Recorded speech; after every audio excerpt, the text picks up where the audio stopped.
요즘 인터넷 게시판을 보면 동덕여대 사태에 대한 이야기가 정말 뜨겁다. 나도 여러 커뮤니티를 둘러보며 느낀 점이 많다. 특히 다른 여대 게시판에서 동덕여대를 지지한다는 글들이 자주 보인다. 어떤 지방 학교 게시판을 캡처한 걸 봤는데 여학생들이 여성이 안전하게 공부할 환경이 필요하다며 동덕여대를 지지한다고 하더라. 소멸할지언정 개방하지 않는다. 명예롭게 교하길 같은 의견도 있었다.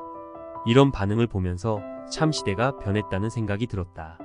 여성 혐오가 만연한 사회에서 용감하게 목소리를 내는 여자들이라는 말을 들으면 과연 그 용기가 어디서 오는지 궁금해진다. 하지만 다른 여대의 반응은 조금 달랐다.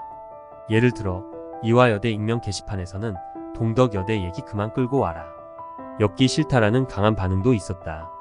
좋아요가 많이 붙은 걸 보면 공감하는 학생들이 적지 않은 모양이다.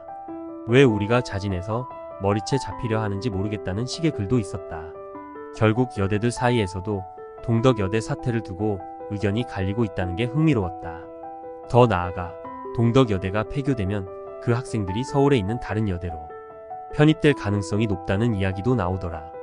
그런데 문제는 동덕여대의 입결이 상대적으로 낮은 편이라 점수 차이가 나는 다른 여대에서는 이런 가능성을 불편해한다는 것이다.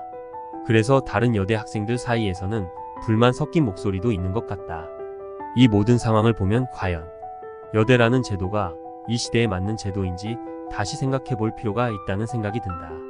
이제는 2024년이다.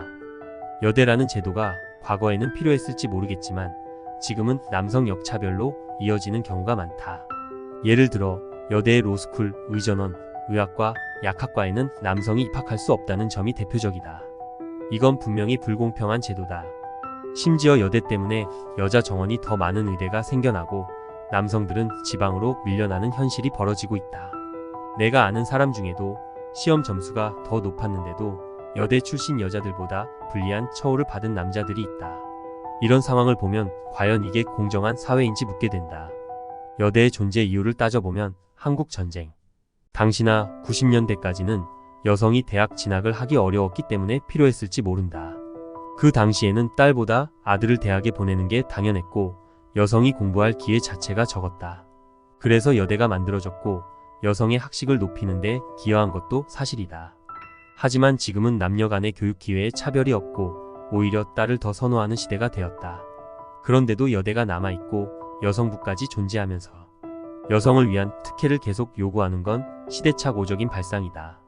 더 큰 문제는 이런 특혜들이 단순히 교육에서 끝나지 않고 사회 전반으로 확대되고 있다는 점이다. 여성 할당제, 여성 전용 주차장, 여성 창업 지원금 같은 제도들은 남성에게는 없는 특혜들이다. 심지어 이혼할 때도 재산 분할에서 여성이 더 유리하게 판결받는 경우가 많다. 이런 상황에서 여성부와 여대가 여전히 존재한다는 건 과연 공정한지 의문이다. 동덕여대 사태를 보면서 느낀 건 여성들이 자신들의 권리를 주장하는 건 좋지만 그 과정에서 무논리적인 행동이 많이 보였다는 점이다. 학교를 파괴하고 설립자의 흉상을 모욕하는 행위는 분명히 범죄다. 그런데도 여성이라는 이유로 이런 행동이 용인되고 있다는 점은 심각한 문제다. 만약 남성들이 같은 행동을 했다면 벌써 법의 심판을 받았을 것이다. 하지만 여성들이 한 행동은 약자라는 프레임 속에서 축소되고 있다. 결국 남성과 여성 모두가 동등한 기준으로 법과 제도의 혜택을 받을 수 있어야 한다. 여성이 설치는 것만으로 면죄부를 받는 시대는 끝나야 한다. 법 앞에서는 누구나 평등해야 하고 역차별을 만드는 제도는 이제 철폐되어야 한다. 여대와 여성부가 과거에는 필요했을지 몰라도 지금은 구시대적인 유물이 되어버렸다. 남성과 여성이 진정한 평등을 누리는 사회로 나아가기 위해서는 이런 불공정한 제도부터 바로 잡아야 한다.